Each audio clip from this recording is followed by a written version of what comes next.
It's the kind of book that you leave in the bathroom and you just read a page a day. And you can't read more than a page because your mind is flipping.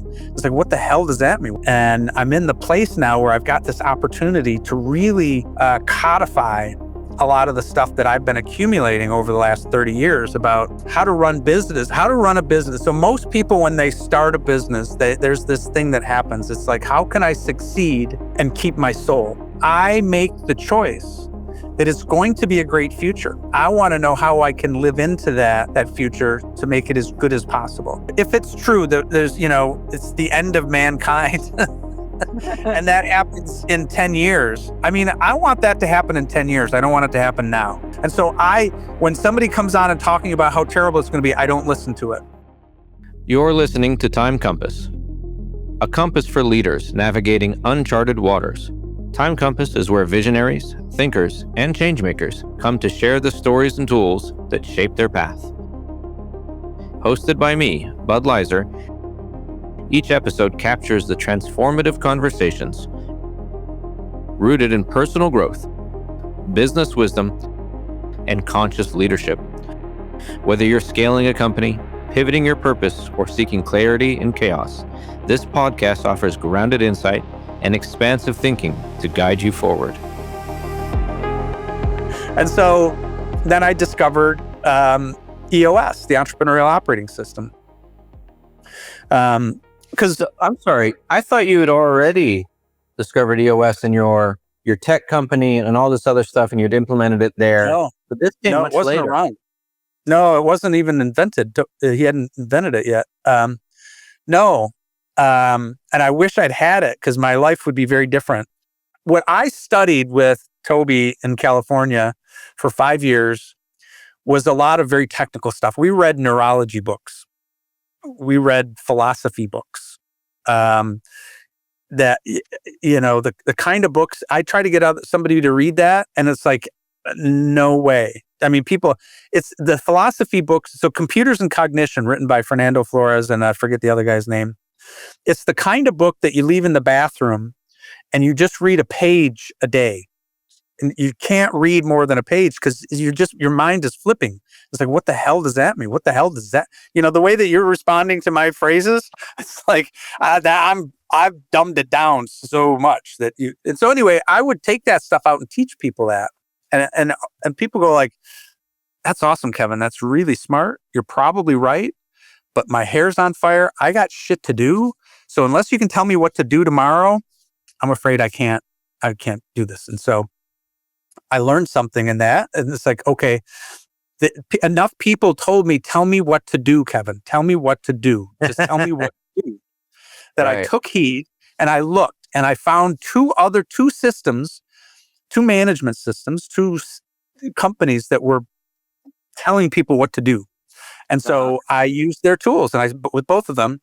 And when I found them, it's like, this is not coherent with what I learned for how human beings work. And I'm like, oh, well, I mean, it doesn't look like this can work. And so I went down the path and turns out, no, it doesn't work. Didn't work very well. And then I found Traction 13 years ago. And it was like, ooh, this guy read everything I did. It's a human operating system. It is about channeling human energy. It's a leadership system. And it's like, oh, I can get behind this. And lo and behold, then I started doing it. And guess what? It works. And that's the EOS system, the one that you discovered later. Yeah. And then incorporated. That was 13 years. Yeah. That was a shift. That was a big shift. I moved away from startups to companies that were 10 to 250 people in size. So they sort of had started. And as it turns out, I in the process, and all the time so I was in a referral group, another one other than the one we met in, and I was trying to explain to people what I do, and most people didn't get it. So I said, I'm going to teach you guys. I'm going to do some workshops. I'm going to help you guys improve your business. And so I started a workshop, and I got such a positive response out of that I couldn't ignore it. that people were just, it was transformative for all those people. And they're so grateful and they just spoke so highly. It was like, and so my perspective is if you do something in your business and it works, then it's like throw gas on it. You know what I mean? It's like when you find something that works, throw gas on it. Do more of that. Yeah. And so, and so it really worked well. They loved it. And I loved it. I just really love that stage of life, stage of business. I tell people,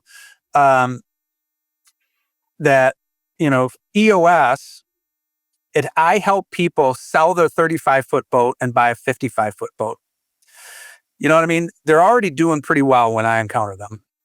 Okay. You're not like losing money for 3 years and implement EOS. That's not the thing. It's like you're making money, there's a market, and if you just get out of your own way, then you can make a shit ton more. And you can do it in a way that makes your life a lot better and everybody in the company's life a lot better. And so they're doing well. And I could help, every person in the company got better. But one of the things I tell people is in my IT days, never in the history of any of my IT work did anybody go home at dinner with their spouse and say, "Hey, you'll never believe what Kevin did for me today." Uh-huh. My IT work, no, that's not what happened. But with my solopreneur business, I had one client and she was a musician. And so she was playing at a pub and I went to the pub and she said, "Hey, Kevin, I want to introduce you to my parents. My parents are here." I said, "Oh, that's awesome." And so she went up to them and she said, "Hey, Kevin, this is my mom and dad. Mom and dad, this is Kevin." They looked at me, got this big smile on their face and they said, "Oh, you're Kevin." And it's like, holy shit. You know what I mean? That's making a difference. And, that to me. And so it's like, I like the EOS stuff, make a shit ton of money doing that, but I love the solopreneur stuff. And I get to teach them the stuff that I'm talking to you about because they're entrepreneurs. My EOS clients are proto zombie operating system companies. Hopefully with EOS, they'll grow in a way that's less zombie, more human. But they're on the brink, and there's a lot of, the tales I could tell. And so there really is a focus on business and efficiency, and that's just not as a compelling story for me. It's not a compelling domain. Right. It doesn't feed the soul. Not mine. We're all different. And so to me, that's what it is. It's this journey of exploration. It's like, oh, I tried that. I tried this startup and it's like, no, this doesn't feel good. Then I started the EOS and it's like, ooh, this doesn't feel good. And then, all the time it's like better than most people. Most people are suffering terribly in their job. And I'm just like, oh, this isn't awesome. Like, whatever. And so and now I'm in this place where I'm really dialing into entrepreneurship and those skills. And it's really been what matters to me. I don't give a shit about business in a way. I'm not a good business person. I don't do my taxes on time. I don't, I got 400 emails. There's a bunch of stuff. I don't do entrepreneurs that don't like bureaucracy. I don't follow the process. But I am really good at helping people dial in on the design of their business to make it fit their humanity and their clients' humanity in a way that they can be effective entrepreneurs. And I'm in the place now where I've got this opportunity to really codify a lot of the stuff that I've been accumulating over the last 30 years about how to run a business. So most people, when they start a business, there's this thing that happens. It's like, how can I succeed with and keep my soul? And my thing was like, if I can't tell you how many sales classes I took, and somewhere in there's some deceptive something or other. And I'm like, if I need to do that to win, then I am going to fail. I don't care. Then there's a better way. There is another way. And yes, there's always another better way. And it's lasting, so, I have so many testimonials from people that will say embarrassing things about me. You know what I mean? It's like, they're just, because I care. I cherish them. I really care. And I am a dork about studying this stuff and figuring out, always looking at how can I bring more value? How can I bring more value? How can I bring more value? And just upping my game constantly in that. And so they benefit from that, and they're very appreciative.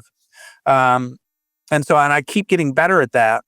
It's insane. I adore my customers. I lose myself in my work.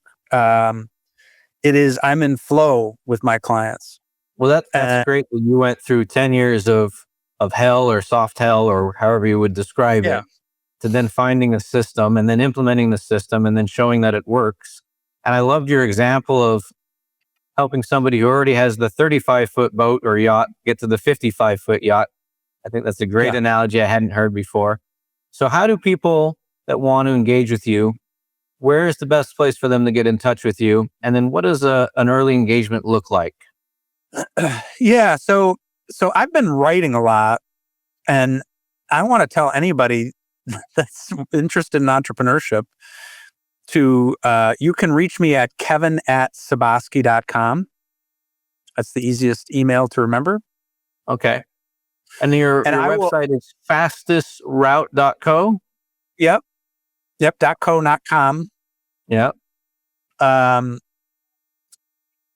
I'll get you in my newsletter. I mean, and it's, I'm having a ball doing it. And I think it's really rare kinds of perspective that is just this accumulated things about, I had somebody, I was talking to somebody, another marketing person. Now, I'm in the same game. I'm running a business. And so what is it differentiates me? Mm-hmm. What makes me different? And so it's something I work on all the time. How do I articulate that so that people can hear it, and and then have the right people be compelled by it. And one woman told me, she said, "You give 3D advice from a 5D perspective," which to me was the best. Does that resonate for you? You know what I'm saying? Yeah. That's cool. And yeah, to me, it was like, I can't use that because, 20% of the population knows what that means. And so a 5D perspective is sort of like spirit, world, heart, soul, goodness.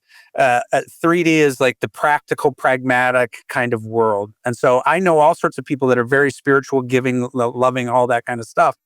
And for me, again, it's not that. It's not the spiritual. It's that there's more at play here. This is not a three-dimensional world. There's a lot. Your motivations matter in this conversation, not just where you are and how much money you're making. Our relationship matters. What you want in the world matters. And I can care about that for real. And the reason I'm doing it ultimately, and I got to that place, is because I want to get what I want to get. Sure. But Sure. I know the way that I'm going to get what I want to get is to truly, not faking it. I'm not making it up. It's not a technique. And that takes some time to actually get there, and to stay there, to be in a position where somebody wants to be in my program, and I look at them and go, this isn't right for you. I can't take your money. Mm-hmm. Who wants to do that? Well, guess what? Then they're going to refer me to somebody else. So, how do people engage? So I've got a couple of programs. So I call it Growing a Brilliant Business. All of my stuff is peer based. All of my main programs is peer based. I put together, and I'm just about to start up another Growing a Brilliant Business program, and it's virtual. So anybody in the world, wherever you are, can participate. And so what we do is we spend 6 months. We meet 3 hours a month, once a month for 6 months, and we work on the design of your business. We use tools of EOS to codify your vision. And codify makes it sound like it exists and then you just write it down. But that's not the right word, because we invent it. And we invent it in such a way that fits your structure. One of the things I ask people is, what's your superpower? And we talk a lot about that, because if your business doesn't have you in a place where you are doing your superpower, then it's the wrong business. It's terrible use of your time and the universe's resource in you, and you're just going to struggle, and it's not going to work well. there's going to be resistance out there. So we work on designing the business in a way that fits you. So we use the tools of EOS, Vision Traction Organizer, where we specify core values, purpose, cause, and passion, what your product niche is, your 10-year target, your target market, or your marketing strategy, 3-year picture, 1-year plan, 90-day rocks and issues. And it takes a lot of time for people. I tell people that figuring out entrepreneurship is a lot more self-examination than anybody wants. It's self-discovery. It's like, most people go into business with the notion that you have to design the business to fit the conditions out there. Mm-hmm. And it's not wrong, but what you need to start with is, what are your internal conditions? Who do you love to serve? Right. I crushed my business and ended up in a place that I hated. It's like, that's freaking stupid. Don't do that. Hi, I'm Bud Leiser, host of the Time Compass Show. As an SMB leader, do you feel that recruiting drags on, salaries keep rising, and your team is already stretched thin? And what if your best employee quit today? You need a backup plan, my friend. Your local talent is scarce, and those costs keep rising. Did you try outsourcing and remote staffing before, and it didn't work? That's because they promised you associate-level talent, but secretly hire fresh graduates and sold them to learn on your dime. But not with us. We specialize in staffing professionals with over 5 years of real industry experience. Think about it. No more juniors means no more babysitting for you. Less time onboarding, less time training, and faster team integration. Imagine no additional tax forms, insurance forms, and labor compliance with your next hires. And did you know that staffing with us can save you 30% just on federal taxes and employee benefits? So what are you waiting for? Are you ready to start saving time and money? Then schedule a call today and let's become your top choice for top global talent. Just go to budleiser.com and click outsource. That's BUDLEISER.com. Well, when you're getting started, starting a business is way harder than any employee thinks it is. And owning a business, running a business, especially starting it, because it's not just go make sales.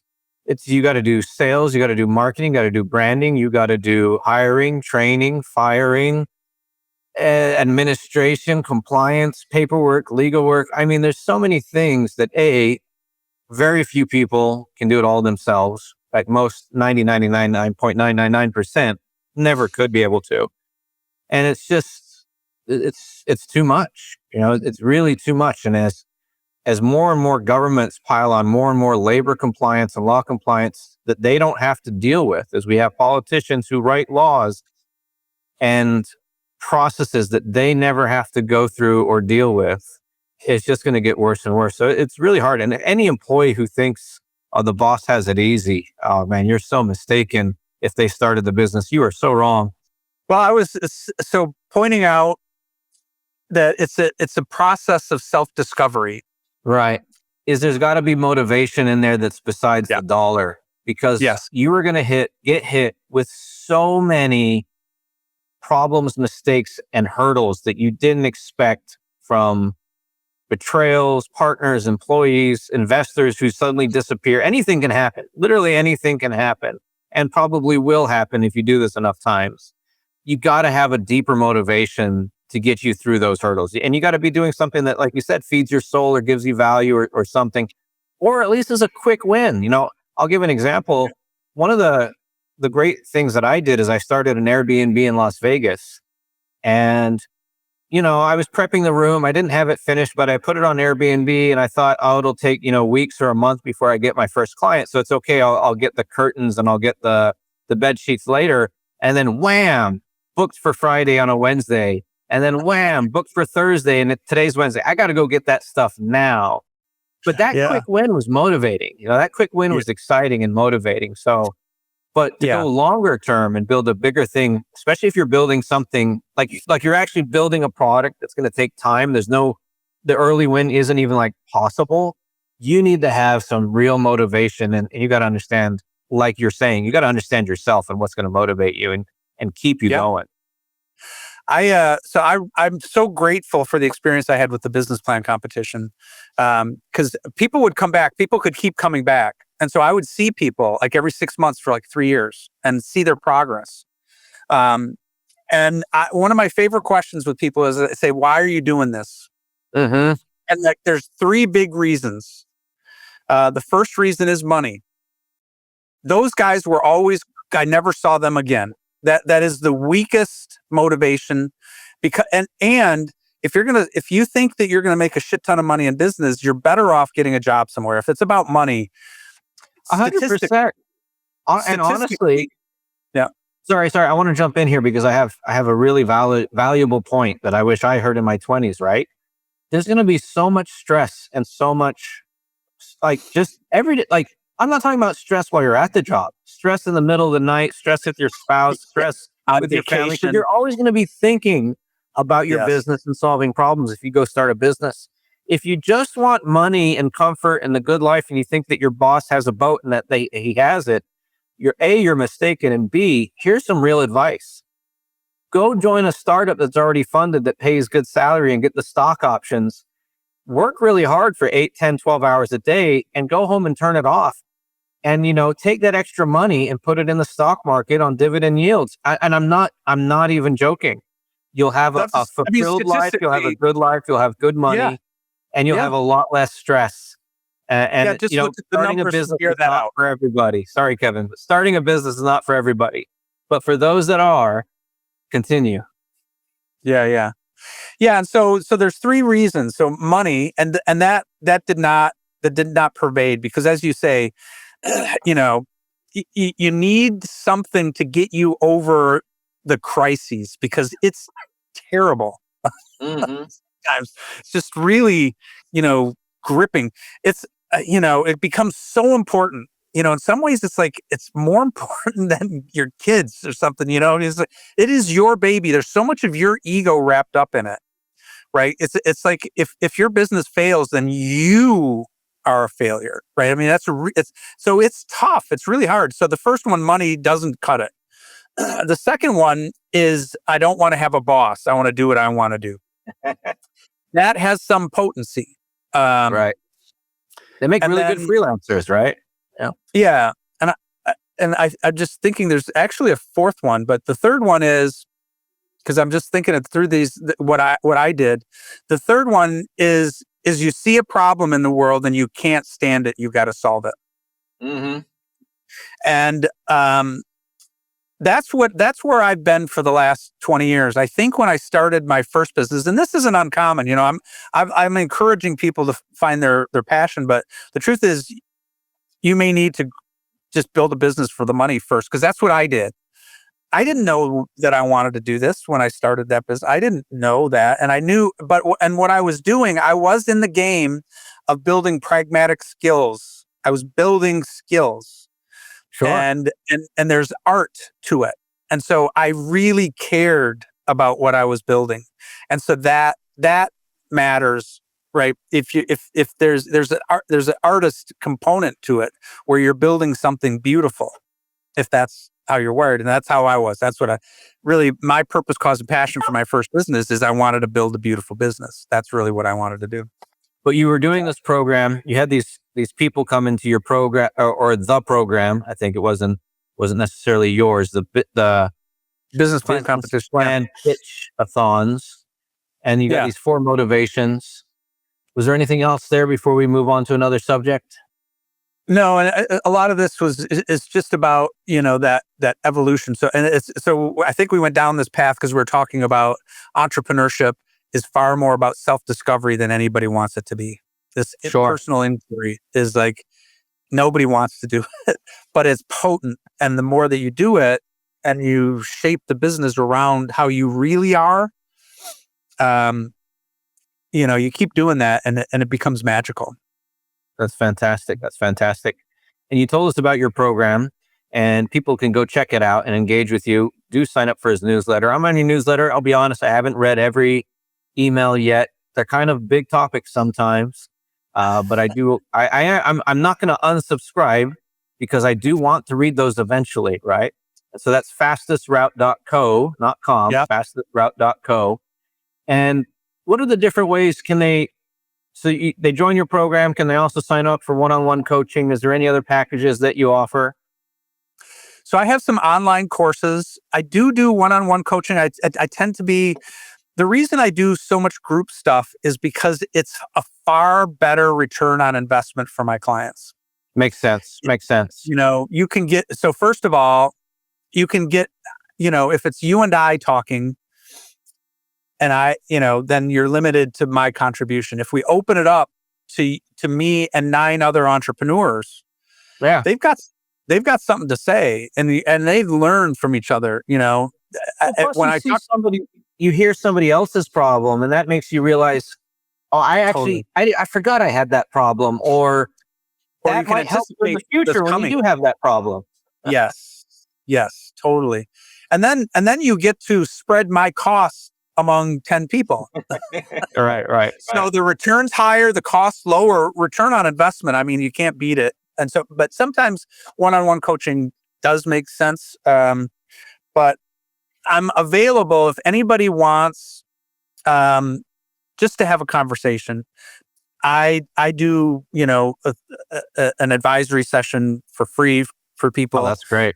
If you need something, and if I think the GBB, the Growing a Brilliant Business Program, would produce a return for them, then I'll suggest it. And if I don't think it will, I'm usually good at, if I can't help you, if it's not a fit for my strengths Right. and your problem, I'm usually pretty good at helping them find another solution too. So I love to help. I love entrepreneurs, and so if somebody wants to just chat, I'm happy to do that. And they can find your contact information on the website. They can sign up for a session, or you can email me at kevin@suboski.com. Fantastic. Before we do wrap up, I do still have another segment that I really want to cover, which is the future. I don't know. Maybe I'm addicted to looking at the future. Maybe I have too much time on my hands, but I'm on X.com, LinkedIn, and I get a lot of information. I use ChatGPT. It blew me away when it first came out. Then I saw Midjourney. I was literally happily addicted to it for a month, just making images on Midjourney every day. In fact, if anybody wanted me to just pay me to do images on Midjourney, I'm totally down for that. And it'd be so fun to do. And then Suno came out. Do you know about Suno? No. Suno AI? It makes songs. It makes really decent songs. They're very formulaic, but most of mainstream media is very formulaic. And I've got some cool songs on there. And I've got one song that I love listening to. And you'd be blown away.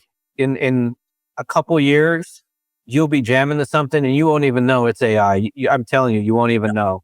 And what surprises me, even the singers they got on there, they can put country folk singers to rap music and stuff like that. But there's also, we're seeing a lot of crazy politics. I'm not even just talking about like bad or evil politics, but just crazy decisions being made. Part of it I know is driven by an aging population and politicians who can't take the blame for their previous policies that led to any population decline. Because all of our countries, all of our systems in modern developed worlds, we have safety nets, Medicare, Social Security, welfare systems, etc., that are tied to GDP growth, which is then directly tied to population growth. And if you decline in population, your GDP is going to decline, and those systems start to fail. But rather than a politician coming out and say, we messed up, let's rewire this, there's a lot of crazy things that they're just throwing in as band-aids to try and fix this. And yeah, some of that's immigration, but it's also other crazy ideas and plans and foods and UBI and all this other stuff. So I talk to every guest, and I really leave this probably too open, but I want to boil it down to a question that maybe can help us steer us in the right direction. What do you think business life and personal life is going to look like, and how's it going to change with all of these things in 5 years? Yeah, I think, the pace of change is insane. I spend a lot of time in these tools, and it is shocking. Mm. And the explosion, it is, I do believe it is completely unpredictable. Nobody knows. To me, the couple of key questions that that I think are essential. Is this a tool? Are these tools that are? I had an old advisor that I listened to, and he said he looks at the massive mega trends, and so he said one of the biggest trends, and he ran a hedge fund, and he just bet on this trend, which is Mm-hmm. towards personal power. Power is becoming more and more individualized and personal. And so the capacity for an individual to accumulate more power is just continuing in that direction. And so um, I think that there are some challenging trends in terms of the power that the billionaires, they're accumulating more and more power. Mm-hmm. And so, you look at wealth in the world, and it's continuing to accumulate at the top, and the bottom, is not growing. It's not keeping pace with inflation.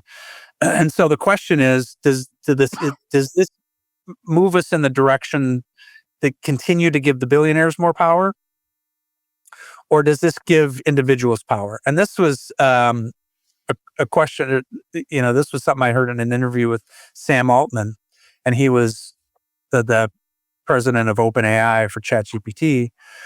And he said they were worried about that and thinking about that. And he said what they have seen is that it's really increasing personal power. And so that's encouraging to me. There are some. I don't know if I really believe Sam Altman of all people. Sorry to cut in with that, but Yeah. But there's a couple of things I want to say about the whole thing, and insofar as nobody knows. Right. And I'm old enough. I'm old enough that my whole life we're at the precipice of total destruction. All right. I can't tell you how many times. Y2K. I was like, catastrophe is going to happen. It's horrible. It's like crickets. Nothing. Yeah, you can make a lot of money selling silver and bunkers and ammo during the Y2K. Not hype, but yeah, fright. I think catastrophe sells better. I think biologically we're more drawn to fixate on the fears than. Plus, it also is what can be more urgent than catastrophe, right? Like we talk about whenever you make a sale or when you're building your marketing, you have to build in a sense of urgency. Call now, go today, this offer ends soon, etc. What is more urgent than, Y2K, everything's going to go bad? That's peak urgency. Yeah. And so it pulls people in and people get gripped in it. And it looks like the opposite. It seems like we muddle through. There's a huge 8 billion person conspiracy to have the human race continue in a way that's okay. And so we don't know. And the doomsayers get a bigger megaphone. Totally. Mm. Now, there's a couple of things that are going to happen. Cost of goods and services is going to go, drop dramatically in 10 years. So goods and services will get close to zero. So the stuff that we're spending our money on right now, and so that has some really, our economy is really about goods and services, which is limited by labor and energy. Yeah. Well, energy is labor in a way. You can't. Sorry to disagree or cut in, but I just want to add a little color to that. Right. It's also about the cost of the last mile. Right. Well, if you think about starvation in Africa or areas, it's usually two problems, right? Or one or both or combination, right? It's either political starvation of a tribe that you don't like and you want to disempower them, or it's delivery, right? We have the food over here and these people need food, but there's not enough value from this tribe or village or area to pay for all of the shipping costs and all of the energy costs of getting it there. But as we have more drones, more solar, more battery, more everything, more automation, that energy, that cost of delivery goes down, which means all the goods and services can move around more freely, which will drive down, like you said, the cost of food, as well as, production costs go down is one thing, but also the delivery costs will be going down. We are going to get to a place where the value of labor is close to zero because it will be, so everything will be cheap. And so what does that mean? So those are the only things I know, but I want to promote a perspective on this. So we live in our interpretations, our distinctions. And so I've spent the last 28 years in this place where I've become adept at seeing how I don't see reality, I see my story. And I can shift reality by shifting my story. There are all sorts of true interpretations, varying degrees of true and varying degrees of false. What I look for is I don't really look for what's the right answer, what's the truth. What I look for is what's the interpretation that will enable me to act in the way that I need to act to produce the situations that I want to produce. If I am in a place where I believe and that nobody has the truth, and so if I choose to believe the truth that the future is catastrophic, I don't function well in that. My productivity drops. I can't work on my business. I can't do that thing. I just went into this a couple days ago with somebody, this stuff that's going on in the US. It's like, oh shit, we're going to, catch Armageddon. And it's like, and I was ruined for the day. And it's like, okay, so living in the interpretation that we're moving towards catastrophe makes it so that like right now and until that happens, my life is diminished and my capacity to take care of myself is diminished. Yep. You don't want to get so lost in it that you lose productivity and direction. No, of course not. Well, and there are other people that have the perspective that it's going to be nirvana. That this is, it's going to be a great place. What does it look like when objects that we need to live, food is, free. Food is free, your shelter's free, your car's free. All, what does that look like? That could be, then we just like sit around and play the harmonica and like, it could be. And the truth is nobody knows. And so you have a choice, you have an opportunity to not just sit in this place where your mood dictates which story you get gravitated to, where you make a choice and say, and so I do this all the time with myself. I make the choice that it's going to be a great future. And I want to know how I can live into that future to make it as good as possible. And so I just would offer that for the listeners is because I know a lot of people that are scared to death. And I just don't think being scared to death, so if it's true that there's, it's the end of mankind and that happens in 10 years. I mean, I want that to happen in 10 years. I don't want it to happen now. And if I get too caught up in the belief that it's this negative thing. And so when somebody comes on and talking about how terrible it's going to be, I don't listen to it. It depends upon who it is, but generally, because, people are saying it's terrible. It's like, you don't know. Who are you? I'll listen to Sam Altman. He's, something.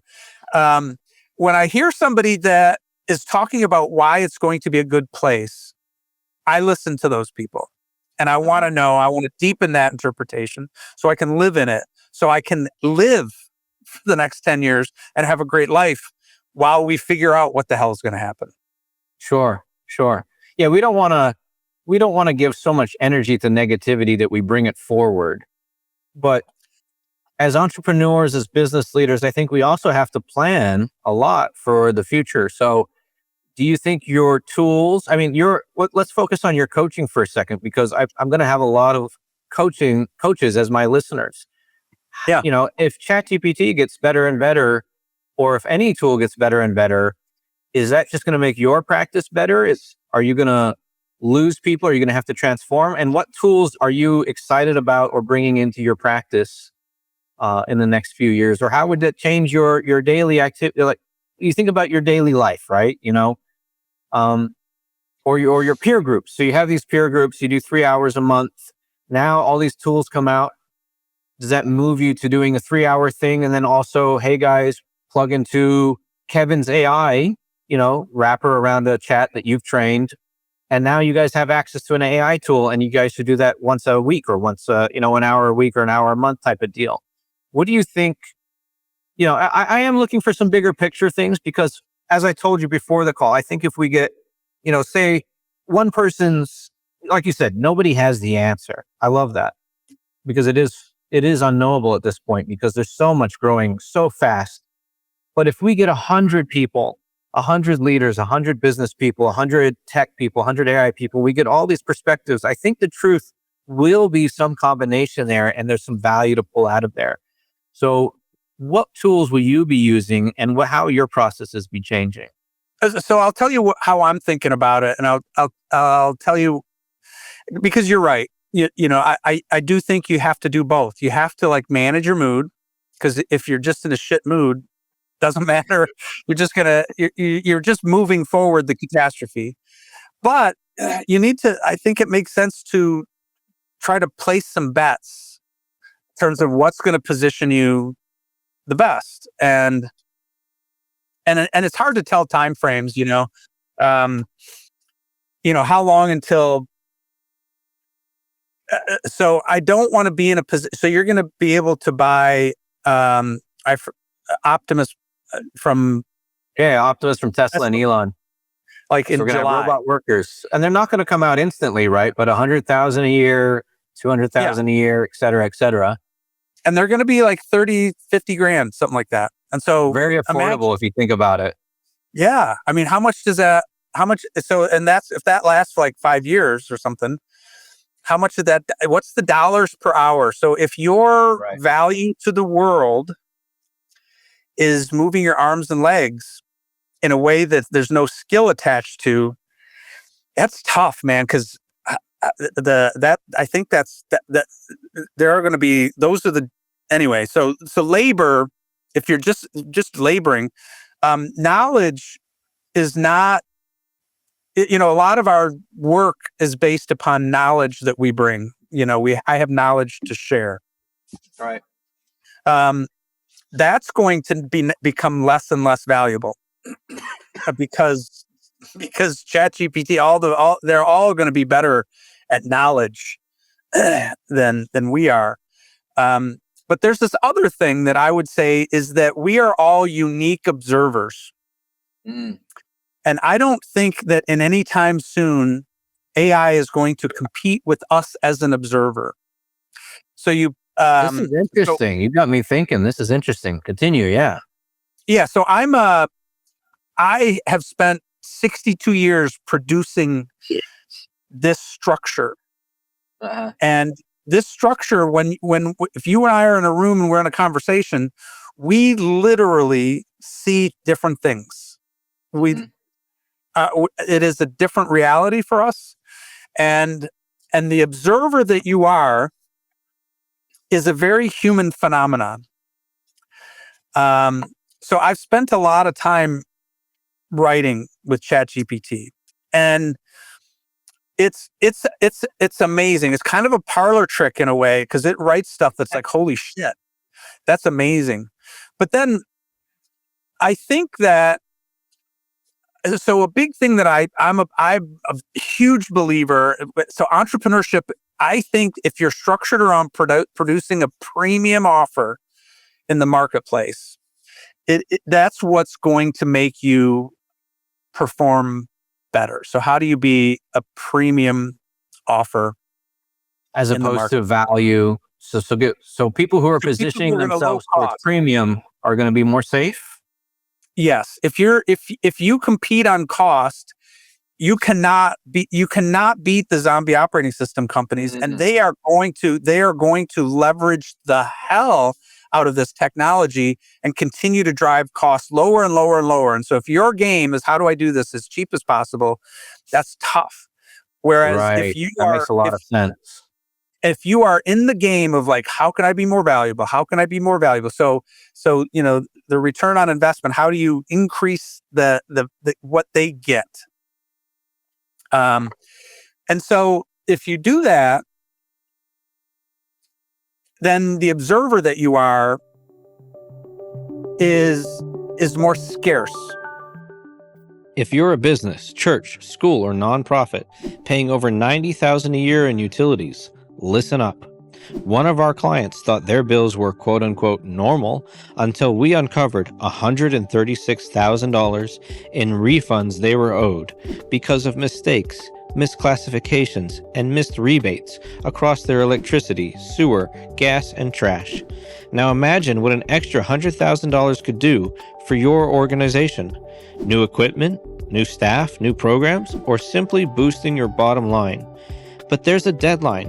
We can only seek refunds for the last 36 months. Every month you wait is money you permanently lose. So schedule your call today at budleiser.com, budleiser.com. So when I'm working with, it's I was saying ChatGPT is kind of a parlor trick in terms of you watch it, but with me as the observer that I am, when it comes up with it, it's like, not quite. I mean, I have to beat it into shape. You know what I mean? Right. I think we have produced some amazing work, but I have to cajole it, tell it, stop doing that. No, this is what I mean. I have fed it all of my writing, all of my presentations, all my videos. I've given it all of that. And still it's like, it gets off. So I have to really keep it tight for it. Otherwise it comes up with kind of shit, because if you think about it, where it is right now is it is not sharing wisdom. It is not doing anything intelligent. What it is doing is sharing with you what the consensus is. Right. And so what is the consensus? The consensus is average. And so if your offer is below average, if you as an observer are below average, then ChatGPT is going to be above you. Then it's going to be above you. If you are, and so I'm in the position where somebody was telling me, they're just going to use ChatGPT as a business coach, and it's like you're going to get if you get average results, that's and it's not great. It's not. Whereas if you look at what the consensus is, and we're going through this in a big way right now in the U.S. with like medical policies, like. If you've been going on what the consensus is, you've been lied to. It's like, okay, the consensus isn't intelligence. The consensus is, and we are tribal, Right. And so tribal consensus.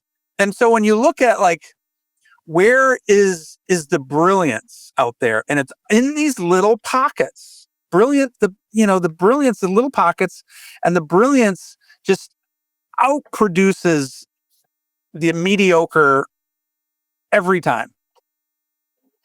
And so, if somebody, so I can use ChatGPT and I can mold it, because I am, whatever it's getting is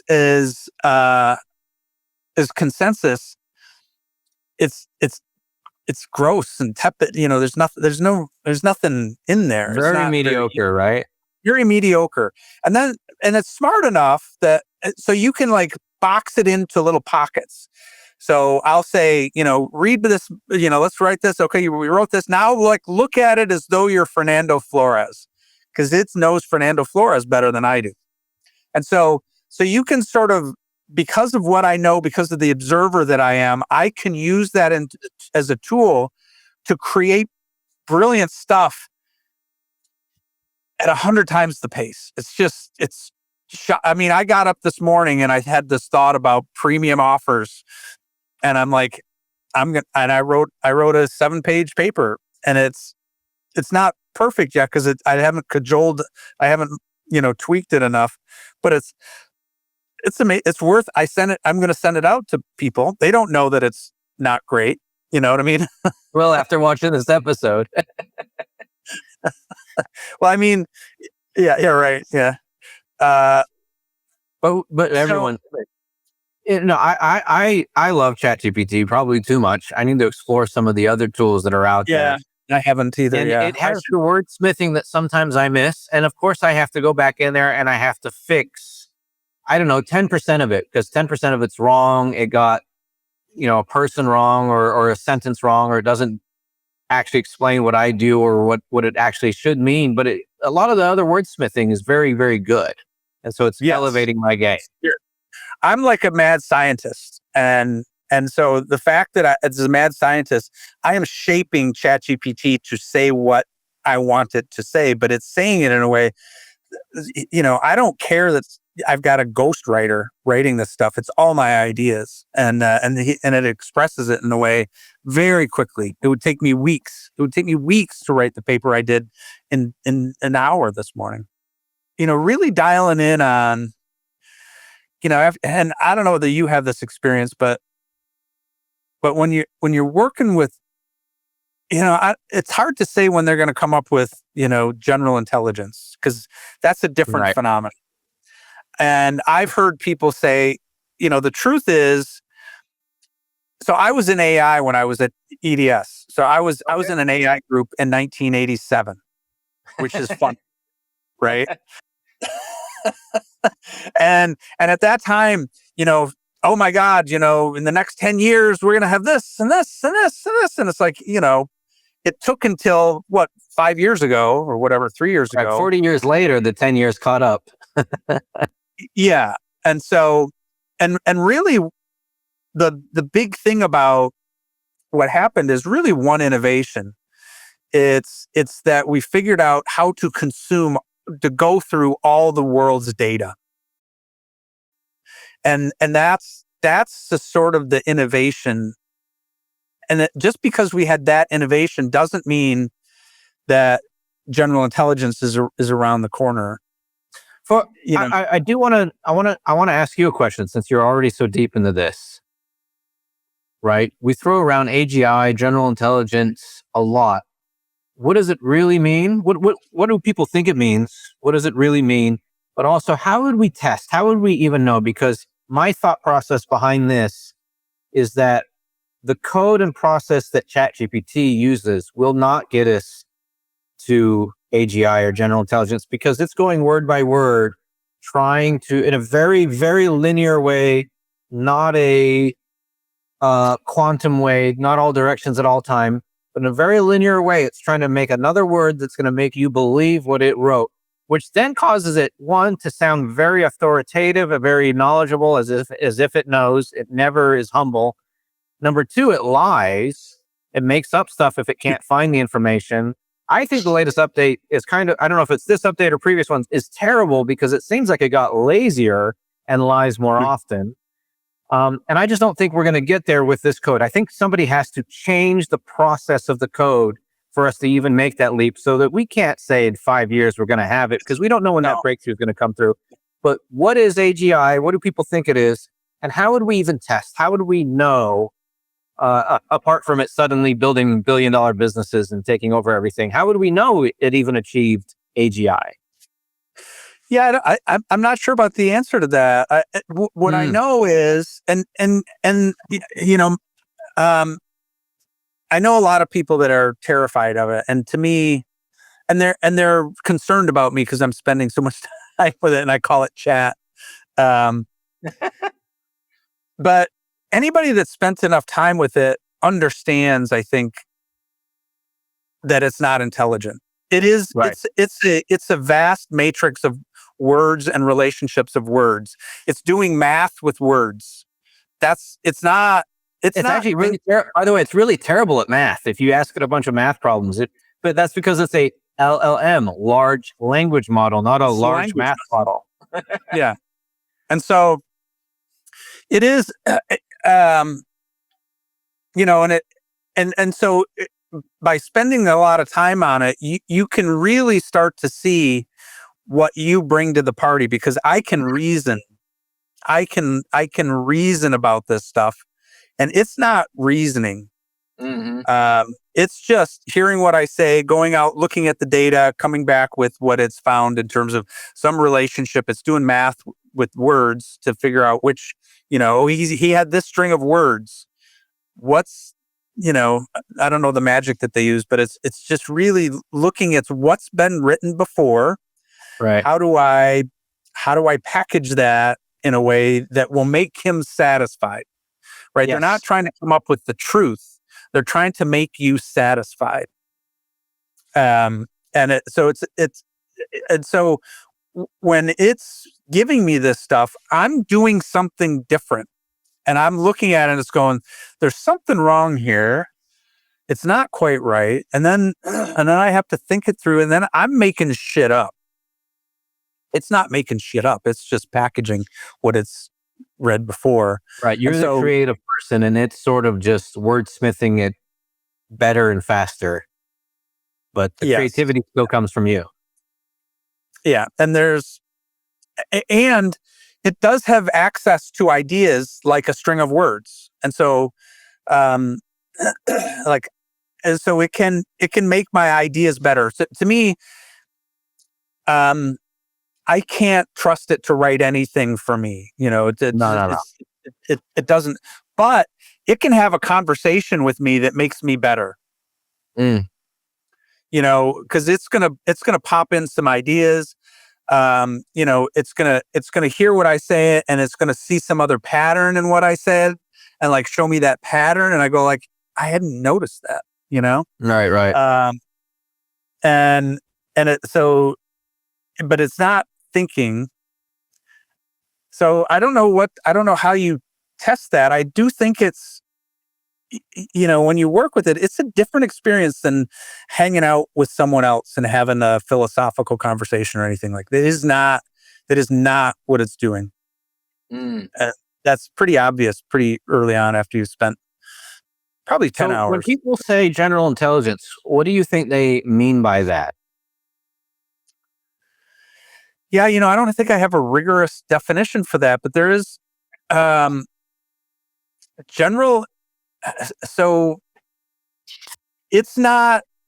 So like Elon Musk always talks about going from first principles, and so if we are given a set of principles, we can combine them and reason through with a set of principles and come to some other's conclusions, and that those conclusions are new.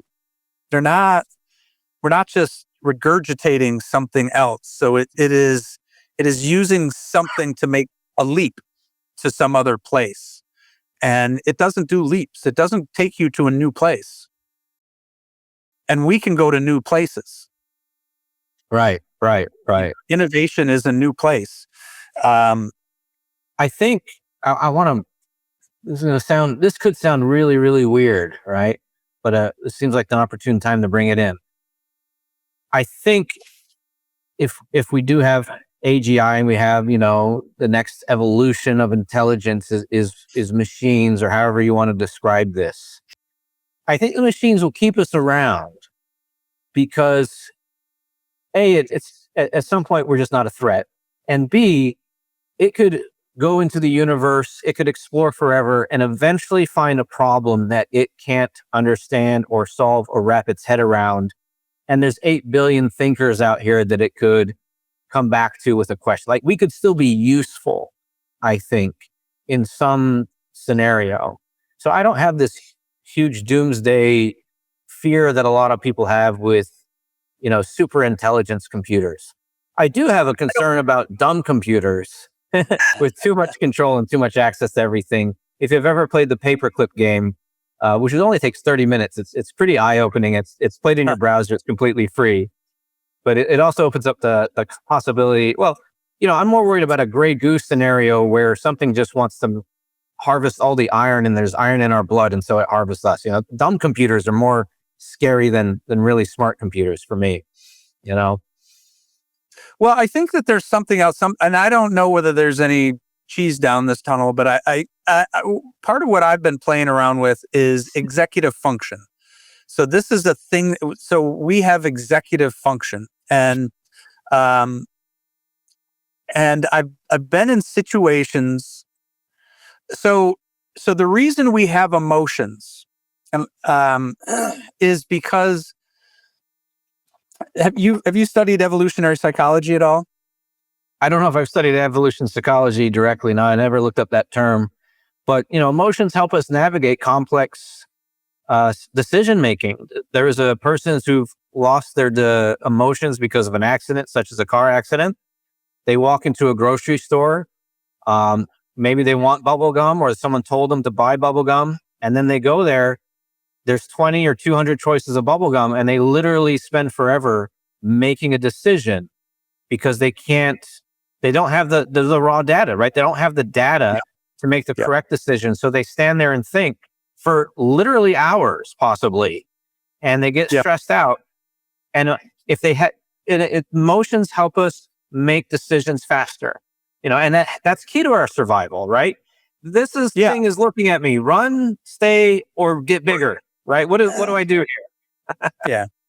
So our feelings and our emotions are in us through the same evolutionary mechanisms as the reason we have 5 fingers and 5 toes. Those appear to us because those emotions prompt us to take action or move in a direction that statistically improves survivability. The species. Yeah. And so the emotions that we have are there to push us in a direction that serves us. And everybody in business, if you don't know this, you will at some point, which is everybody makes decisions on emotion. Emotion is the decision maker. That's the number one thing they teach us in sales. People make their decision by emotion, and then they use logic to justify it later. Yes. And so executive function is this, like, what should I do? And I don't know if you've ever been in a place where it's like, you just like, what should I do? And you're just like, I don't know. You know what I mean? If you've ever been in that, I've been in this, there's certain situations I got to a place to feel that where your executive function is kind of gone, where it's like, what should I do? I don't know. Well, I've had a super stressful situation where I had basically no executive function for a full day. Yeah. And so to me, I don't know how you program executive function in that way. You know what I mean? I don't think for a computer, right? Yeah. Yeah. And so part of the deal with the AI is like, so they've got to be, why would they want to destroy us? Where does that want come from? And I'm not convinced that and who's going to program that into them? Well, if it's a large language model, it might just get it from reading too many of the books we wrote. But because that's a driving factor in a lot of books. But it just doesn't care. It's all it's doing, and it isn't doing anything if it isn't answering a question from us. It's not like sitting there going, "Oh, I need to go out and take over this place." It isn't. That's not right. So, it doesn't have a direction yet. And again, I accumulate the stories that I accumulate. I don't intentionally accumulate false stories, right? But I accumulate the plausible stories that allow me to be in a mood that keeps me productive. And so I can come up with a story where AI isn't going to destroy us. And so I'm going to live in that story as long as I can. Right. Well, it's fantastic. I know we've taken up a lot of your time and it's getting a little late there. I do want to start wrapping up, but I want to end with a question. And then of course, feel free to give a plug again to your website or book or programs, etc. But Imagine you're a successful business owner, but you want to take it to the next plateau. And what tools, especially stuff that's coming online now, maybe they haven't looked at, especially still in a forward thinking, future thinking perspective. What advice would you give to the business owner, entrepreneur who's at a mid-level and wants to take it to the next level? What should they start incorporating? Well, and I think that this is a perspective to me. Oh, so I never really talked about like how I'm moving my business to protect, because everybody's got to have a story. But I think, so if the big business is going to drive the efficiencies, and AI and robotics is going to reduce the cost of labor down to nothing, what do these big companies earn? So I think striving for efficiency is a risky place. And so I think these big companies are at risk more so than the entrepreneurial companies. So being an entrepreneur is you're inventing new offers. You're the one that's making changes around, and it's all about understanding human beings. It will not be competitive to be the best robot. What will be competitive is to be a great human being. And I think that if people can really, I think that human-centered entrepreneurial leadership is what's going to is the new place to be. That is that's the emerging market. That, given the sort of mechanization, the sort of how we're stripping humanity out everywhere, people need it. We need this, and I think we're feeling that gap. And so the putting your attention on, to me, if you're a leader, it is essential to study the structures of human beings. What are you reading philosophy-wise? What are you reading about biology? I studied I got a lot of value out of neurology, and this is something you hear in people in business a lot of times talk about. Pick up a book on neurology and business. What are the things? How can you dial up the humanity of your business?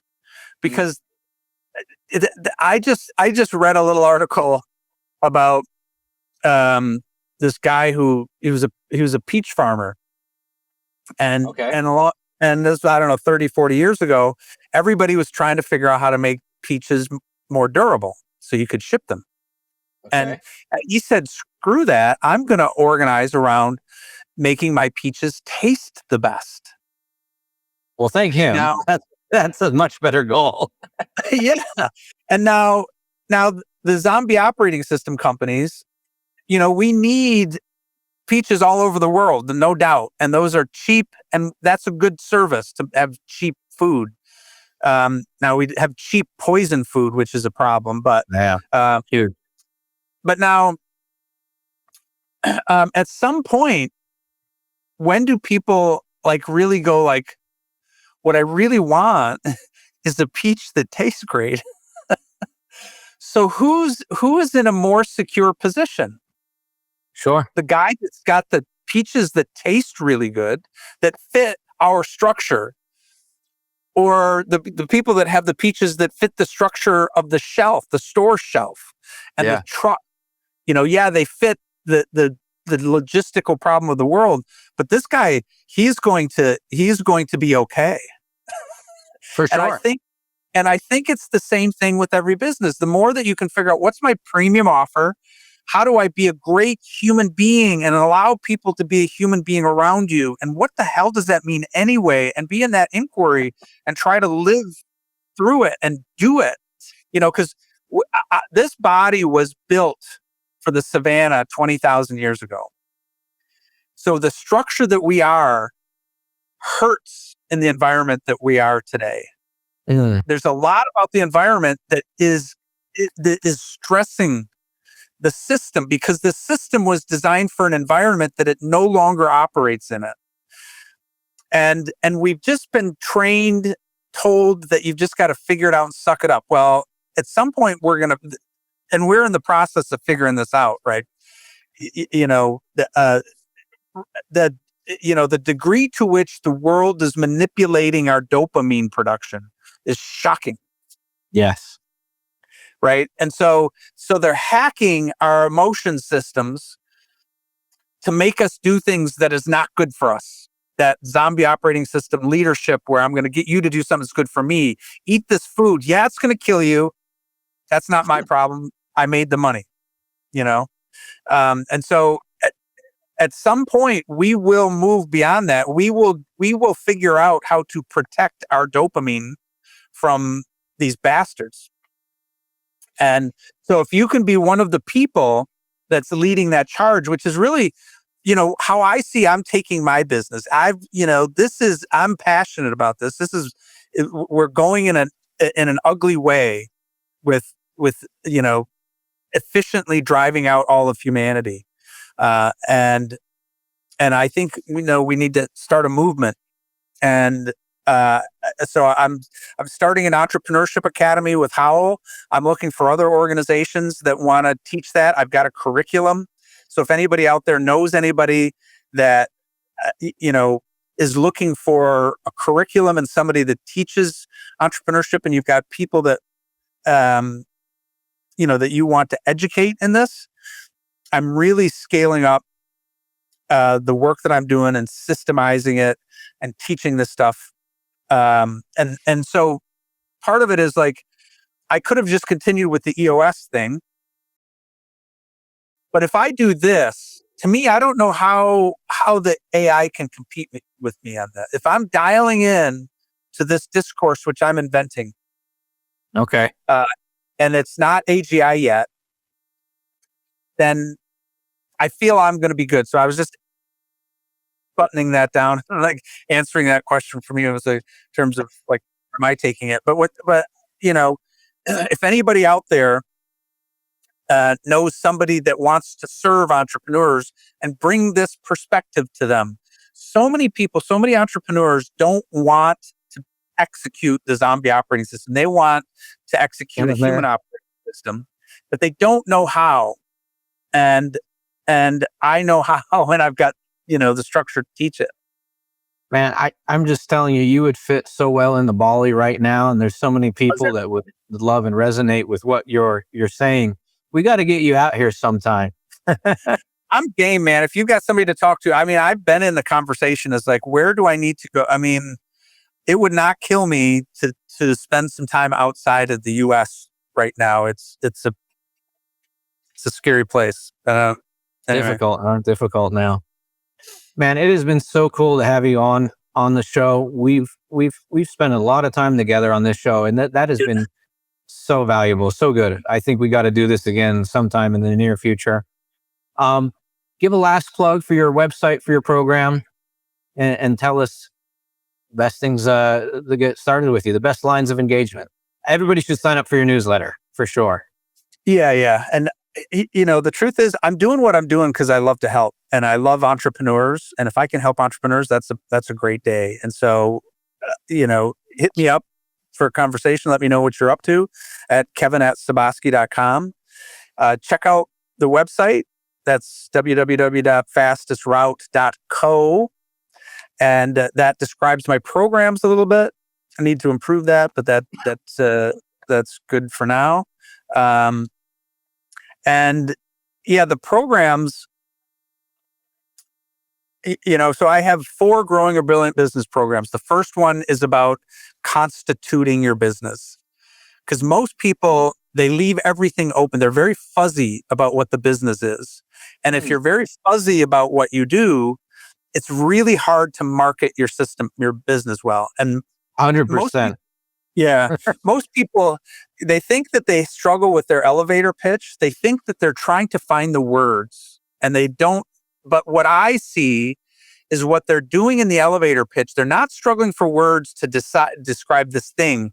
They're reinventing their business live with the person they're speaking to make it as seductive as possible. So they're trying to figure out what they want me to say and how can I shift my business a little bit to make it better for them. And that's a terrible way to be. People feel that. And so crystallize, crystal clear what your business is. And then the second one is about, once you do that, then you have something you can market. But then I see people, we suck at marketing. We really suck at marketing. And so the next we as humans or what? Just the business community. I mean, don't you find that? I mean, I used to ask whenever I'd get an entrepreneurs together, I'd say, how satisfied are you with on a scale from 1 to 5, how satisfied are you with your marketing? I never got a 5. I got a lot of zeros. They didn't follow the rules. I said, I'm not even a 1. Mostly twos. So people are not satisfied. And it's because it's a zombie operating system interpretation. I'll just give you an example. Everybody knows that you need to look for the mass market, the middle of the general distribution. How do you make this available to more people? And that's the wrong concept. You really want the long tail. You want a small group of people. Especially starting out, you want to find something that resonates. And you can't. So if you sound like you're for everyone, then you're for no one. Exactly. So it's the exact opposite. Yep. But that's pervasive. That understanding, and it's. And then the third one is about leadership, because my thing is I want to help solopreneurs get to the point where they have a leadership team. So I work with ambitious solopreneurs that want to get to the point where they have a leadership team, because that's when life gets a little better again. You've got other people that can run the business with you, and you can take vacations, and life gets better when you've got a leadership team. And if you're going to have a leadership team, you better lead better, because most people are competent supervisors, but they're not competent leaders. And so in the third GBB, I teach the entrepreneurial leadership that I've been speaking about. And then once you've got your leadership team, then I've got the GBB4 to teach them as well. So that as you grow your business, where are you going to get leaders? Well, all of the leaders out there have been trained in the zombie operating system. So most entrepreneurs are really trying to do a more human-centered approach. And then over time, they bring in all these managers, and the zombie operating system takes over. And so I train the leaders. And so this is a sequence of programs to help people get to the point where they're growing a large business that's not infected by the zombie operating system. That's awesome. I encourage everybody to go check out your website. At the very least, sign up for his newsletter. It's free. It's mind-changing, perspective-changing. You're going to get good advice there. And then it'd be awesome to engage with Kevin in a more official capacity. We thank you so much for being on the show. Well, thank you. You've been listening to the Time Compass Show with Bud Leiser. I hope our compass has shown you a better way forward. Now, if you've enjoyed this episode, I dare you not to like and not to subscribe. And I definitely double dare you not to share this episode with 2 of your friends who you know that would love this show. Thank you so much for listening. Until next time, cheers.